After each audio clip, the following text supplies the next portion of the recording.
शांति। ब्रह्मा कुमारी द्वारा प्रस्तुत विश्व नवनिर्माण आध्यात्मिक चित्र प्रदर्शनी देखने के लिए प्रिय आत्मिक भाई बहनों का हार्दिक स्वागत है। वर्तमान समय में मनुष्य जीवन में आने वाली कई समस्याओं का समाधान जानने में सक्षम है, लेकिन मैं कौन हूँ, इस छोटे से सवाल का सही जवाब उन्हें नहीं पता। यथार्थ ज्ञान न होने के कारण आज सभी मनुष्य अशांति व दुख से पीड़ित हैं।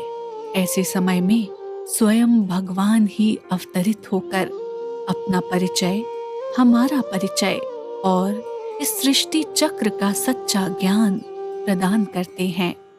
हम इस चित्र में देख सकते हैं, ये शरीर प्रकृति के 5 तत्वों से बना हुआ पुतला है। ये जड़ है। जब इसमें चैतन्य शक्ति आत्मा प्रवेश करती है, तभी ये जीवात्मा बनती है। शरीर को तो स्थूल रूप से इन आँखों से देखा जा सकता है, लेकिन आत्मा इन आँखों से अदृश्य एक सूक्ष्म शक्ति है, ज्योति बिंदु स्वरूप है। आत्मा में मन, बुद्धि और संस्कार नामक 3 सूक्ष्म शक्तियां हैं। वो मन से विचार करती है, बुद्धि से निर्णय करती है और संस्कार वश कर्म करती है। शरीर में आत्मा का निवास स्थान ये भ्रिकुटी के मध्य है। जिस प्रकार ड्राइवर कार की सामने वाली सीट पर बैठकर कार चलाता है, उसी प्रकार आत्मा ब्रह्मच स्थान में विराजमान होकर इस शरीर को चलाती है। इसलिए इसी स्थान पर तिलक लगाने की प्रथा बनी है। मृत्यु शरीर के लिए ही है, लेकिन आत्मा के लिए कोई मृत्यु नहीं है। आत्मा अनादि एवं अविनाशी है। आइए अब आत्माओं के पिता परमात्मा का वास्तविक परिचय क्या है, अगले चित्र में जानेंगे। भगवान उवाच, गीता में कहा गया है कि हे अर्जुन, मैं जो हूँ, जैसा हूँ, मैं अपना परिचय स्वयं देता हूँ। जिस प्रकार इस शरीर को जन्म देने वाले लौकिक पिता है, उसी प्रकार इस शरीर को चलाने वाली चैतन्य शक्ति आत्माओं का पिता निराकार परमात्मा है। जिस प्रकार हमारी आत्मा सूक्ष्म ज्योति बिंदु के रूप में है, उसी प्रकार परमात्मा का रूप भी दिव्य ज्योति बिंदु स्वरूप है। जन्म मरण रहित ज्योति बिंदु परमात्मा को कई नामों से पुकारा जाता है, लेकिन उनका असल नाम शिव है। संस्कृत में शिव का अर्थ है कल्याणकारी। भगवान की महिमा अपरंपार है।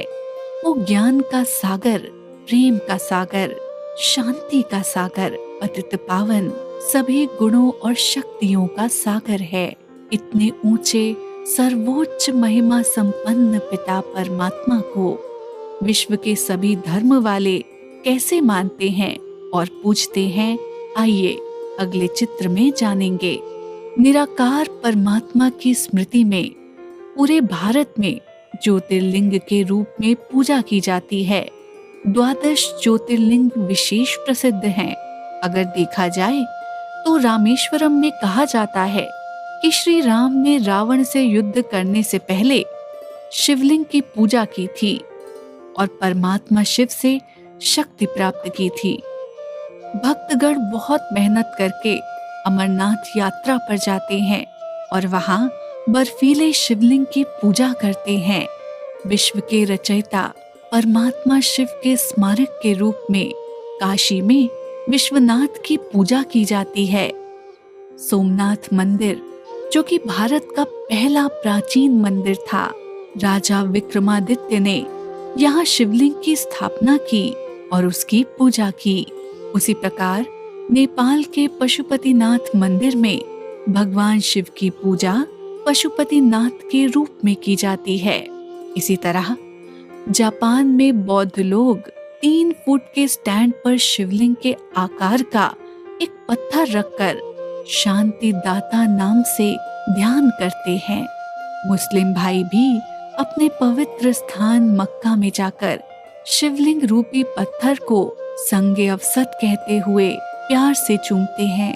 कहते हैं अल्लाह एक नूर है, नूर का अर्थ ही है प्रकाश।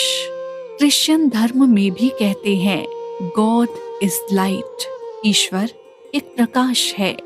यहाँ तक कि सिख धर्म में भी गुरु नानक जी ने कहा एक ओमकार सत श्री अकाल।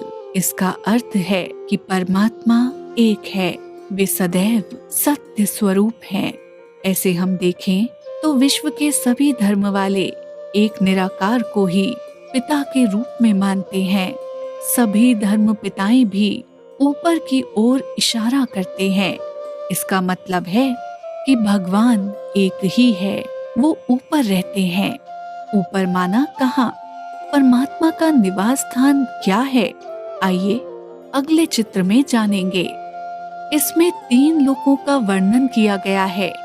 नीचे नीले रंग में जो दिखाई दे रहा है ये है साकार मनुष्य लोक। पृथ्वी, आकाश, सूर्य, चांद, सितारे, 5 तत्वों की प्रकृति। इसके ऊपर है सूक्ष्म लोक। यहाँ ब्रह्मा, विष्णु, शंकर सूक्ष्म देवताएं निवास करते हैं और इन सब के ऊपर सुनहरे लाल रंग से प्रकाशित लोक जिसे ब्रह्मलोक, परलोक, शांति धाम भी कहा जाता है। इसका असली नाम परम धाम है। यही परमात्मा का निवास स्थान है। इसलिए भगवान कहने से ही सबका ध्यान ऊपर चला जाता है। ये न केवल ईश्वर का बल्कि हम आत्माओं का भी निवास स्थान है। यही हमारा असली घर है। यहीं से सभी आत्माएं अपने अपने समय पर इस धरती पर आती हैं और शरीर रूपी वस्त्र पहनकर इस नाटक मंच में विभिन्न भूमिकाएं निभाती हैं। जब जब आत्मा अपना शरीर रूपी ड्रेस बदलती है तब एड्रेस भी बदल जाता है। एक बार इस मंच पर आ जाए तो कोई भी नाटक के बीच में घर वापस नहीं जा सकता। नाटक समाप्त होने के बाद परमात्मा पिता स्वयं आकर हम सभी आत्माओं को वापस घर ले जाते हैं। भगवान इस धरती पर अवतरित होकर अपना दिव्य कर्तव्य कैसे करते हैं, आइए अगले चित्र में जानेंगे। निराकार परमात्मा का स्मृति चिन्ह ये शिवलिंग है। शिवलिंग पर 3 विभूति रेखाएं हैं। बीच में एक छोटी सी बिंदी है। ये परमात्मा के 3 दिव्य कर्तव्यों का प्रतीक है। निराकार परमात्मा ब्रह्मा के माध्यम से मानव सृष्टि में सद्गुणों की पुनः स्थापना कर रहे हैं। इससे ये सृष्टि एक नया युग सतयुग बन जाती है। विष्णु द्वारा पालना। विष्णु अर्थात श्री लक्ष्मी नारायण का कंबाइंड रूप। विष्णु के हाथ में 4 अलंकार दिखाए गए हैं, शंख, चक्र, गदा और पद्म। ये हमारे पढ़ाई के 4 सब्जेक्ट्स हैं। वे हैं ज्ञान, योग, धारणा और सेवा। इस पढ़ाई के माध्यम से नर श्री नारायण और नारी श्री लक्ष्मी यानी मानव को फिर से दैवी मानव बनने का लक्ष्य दिया जाता है। अच्छे संस्कारों की पालना से हम इस लक्ष्य को प्राप्त कर सकते हैं। शंकर द्वारा विनाश। शंकर को हमेशा एक तपस्वी के रूप में दिखाया गया है, अर्थात दृढ़ता की तपस्या से हमारे भीतर छिपी बुराई को नष्ट करने की शक्ति परमात्मा से प्राप्त होती है। इन 3 दिव्य कर्तव्यों के कारण ही ईश्वर को गॉड कहा जाता है। जी अर्थात जनरेटर, ओ अर्थात ऑपरेटर, डी अर्थात डिस्ट्रक्टर। ब्रह्मा द्वारा स्थापना, विष्णु द्वारा पालना, शंकर द्वारा विनाश। लेकिन शिव और शंकर में क्या अंतर है, अगले चित्र में जानेंगे। शंकर एक आकारी देवता है, लेकिन परमात्मा शिव का स्मृति चिन्ह है, ज्योतिर्लिंग। शंकर जी को भी अपने सामने शिवलिंग रखकर तपस्या करते हुए दिखाया गया है। फिर वो किसको याद कर रहे हैं? निराकार परमात्मा को ही याद कर रहे हैं ना। शिव रचयिता है और शंकर उनकी रचना। इसलिए हम शिवरात्रि कहते हैं, शंकर रात्रि नहीं। शिवालय कहते हैं, शंकरालय नहीं। परमात्मा शिव के अवतरण की यादगार में हम शिवरात्रि मनाते हैं। इसे महाशिवरात्रि भी कहते हैं। रात्रि अर्थात स्थूल अंधकार की रात्रि नहीं, बल्कि जब सभी मनुष्य मात्र अज्ञान रूपी अंधकार में 5 विकारों के वशीभूत होकर दुखी एवं अशांत हो जाते हैं। ऐसे समय में ज्ञान सूर्य परमात्मा शिव इस धरा पर अवतरित होकर अपने ज्ञान प्रकाश से मनुष्यों के अज्ञान रूपी अंधकार को दूर करते हैं। तभी मनुष्य अपने जीवन में सच्ची शांति और खुशी का अनुभव करते हैं। लेकिन इस दिव्य कर्तव्य को करने के लिए भगवान शिव इस सृष्टि पर कब अवतरित होते हैं, आइए अगले चित्र में जानेंगे। इसमें एक अद्भुत रहस्य जानने को मिलता है। ये सृष्टि का चक्र है। इसे काल चक्र भी कहा जा सकता है। इस चक्र के एक बार घूमने में 5000 वर्ष लग जाते हैं। इसमें 4 युग हैं, सतयुग, त्रेता युग, द्वापर युग और कलयुग। प्रत्येक युग 1250 वर्ष का होता है। सबसे पहले है सतयुग। इसे कृतयुग, गोल्डन एज माना स्वर्णिम युग कहा जाता है। यहाँ राधा कृष्ण का जब स्वयंवर होता है तो श्री लक्ष्मी श्री नारायण बन राज्य करते हैं। इस युग में संपूर्ण सुख और शांति होगी। दुख और अशांति का जैसे नाम निशान ही नहीं होगा। फिर आता है त्रेता युग। इसे सिल्वर एज अर्थात रजत युग कहा जाता है। यहाँ श्री सीता राम का राज्य होता है। सतयुग की तुलना में यहाँ सुख थोड़ा कम है। इस प्रकार हम 2500 वर्षों तक बहुत सुख शांति और संपन्नता से रहेंगे। फिर आता है द्वापर युग। इसे कॉपर एज कहा जाता है, माना त्राम युग। जब द्वापर युग आता है तब अलग अलग धर्म पिताएं आकर अपना अपना धर्म स्थापन करते हैं। सबसे पहले इब्राहिम, फिर महात्मा बुद्ध और जीसस क्राइस्ट आते हैं। इसके बाद कलयुग आता है। इसे आयरन एज कहा जाता है अर्थात लौह युग। जब कलयुग का अंत आता है तब सभी मनुष्य बुद्धिहीन, धर्म भ्रष्ट और कर्म भ्रष्ट हो जाते हैं। धर्म पूर्णतः नष्ट हो जाते हैं। ऐसी धर्मग्लानि के समय पर भगवान इस धरती पर अवतरित होते हैं, जैसे कि गीता में वायदा किया गया था।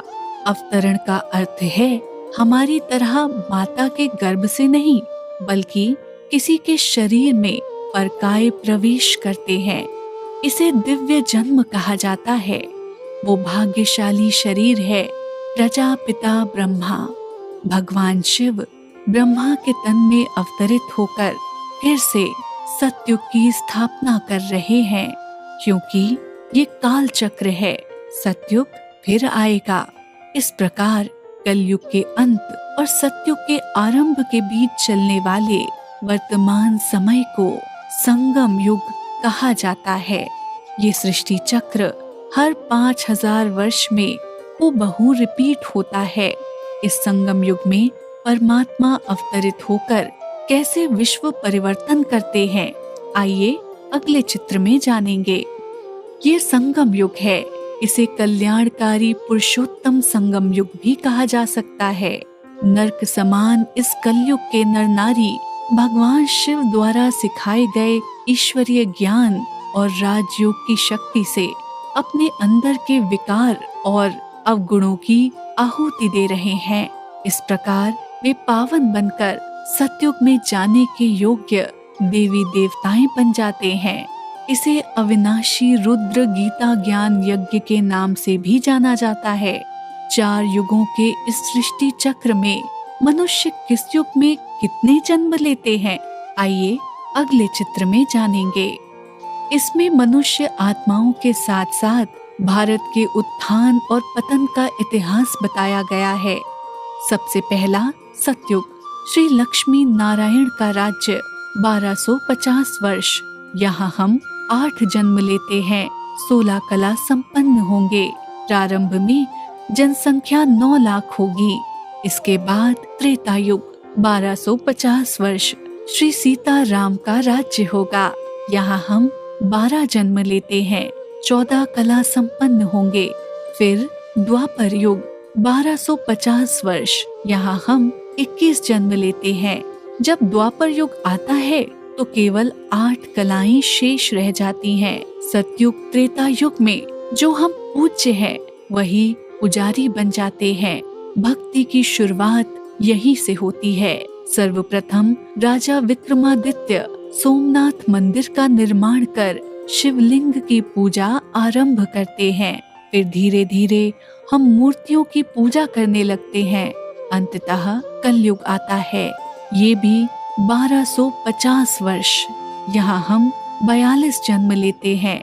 कलयुग के आरंभ में 2 कलाएं होती हैं। अंत में कोई कला नहीं रहेगी। पूरी तरह से धर्म भ्रष्ट और कर्म भ्रष्ट बन जाएंगे। प्रकृति के तत्व, पत्थर बित्तर, पेड़ पौधों को भी पूजा करना शुरू कर देते हैं। जैसे जैसे भक्ति बढ़ती है उतना ही दुख और अशांति भी बढ़ती है। शांति के लिए कई धर्म सम्मेलन करते रहते हैं। एक समय था, भारत सोने की चिड़िया था, हीरे जवाहरातों से सुसंपन्न था। आज वही भारत अन्य देशों से उधार ले रहा है। जिधर देखो उधर हिंसा, रक्तपात, अत्याचार और भ्रष्टाचार से विनाश की ओर बढ़ रहा है। इस प्रकार कुल 5000 वर्षों में हम 83 जन्म लेते हैं। अब हमें परमात्मा शिव द्वारा ये अलौकिक 84वां जन्म मिलता है। इसको ब्राह्मण जन्म कहा जाता है। ये वो समय है जब हम दिव्य गुणों को धारण कर पवित्र बनते हैं और परमात्मा के साथ आत्माओं के घर परम धाम लौटते हैं। हम सतयुग में पुनः इस धरती पर आएंगे। आइए इस सृष्टि के इतिहास को और विस्तार से अगले चित्र में जानेंगे।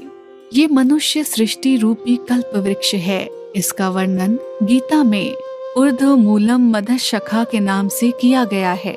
इसकी जड़ ऊपर में है, शाखाएं नीचे की ओर फैली हुई हैं।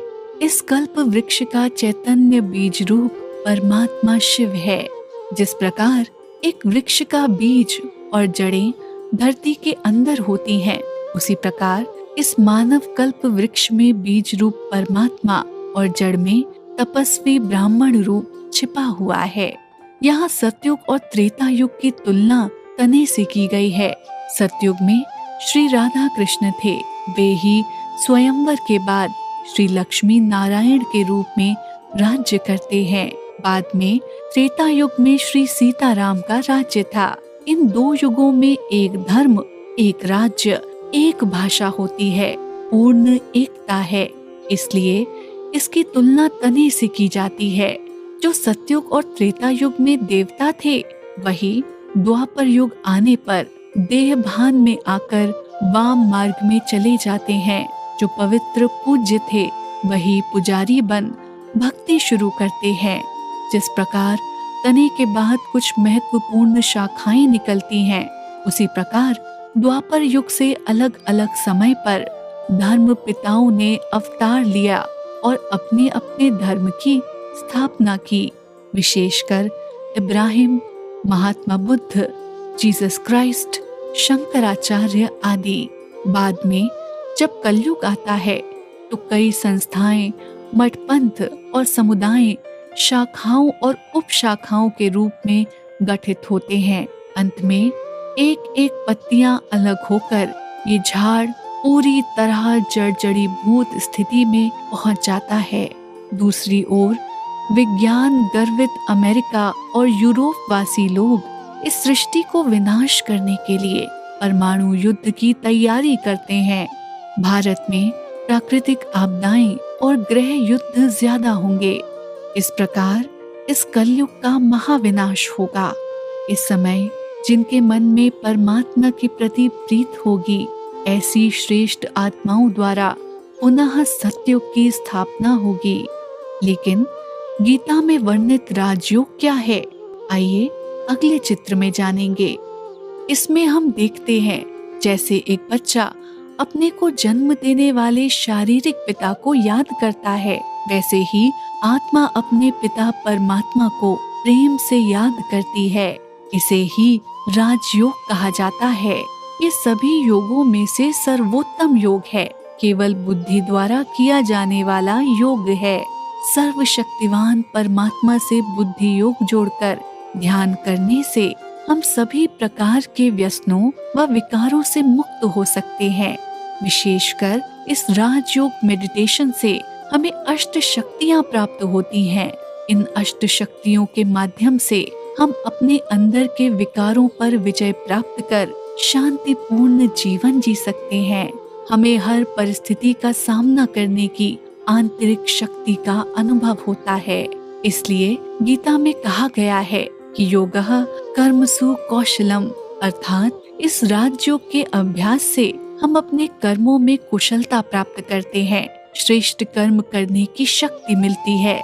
इस प्रकार हम स्व परिवर्तन द्वारा विश्व को परिवर्तन कर नए समाज के निर्माण में और इस भारत को फिर से स्वर्णिम भारत बनाने के इस महान कार्य में सहयोगी बन अपने ईश्वरीय जन्म सिद्ध अधिकार, उस देवी पद को प्राप्त करने के लिए आप सभी को सादर आमंत्रित करते हैं। इस चित्र प्रदर्शनी में दिखाए गए चित्रों के बारे में और अधिक जानकारी के लिए अपने नजदीक के हमारे स्थानीय सेवा केंद्र पर पधारें। यहाँ आपको निशुल्क सेवाएं प्रदान की जाती हैं।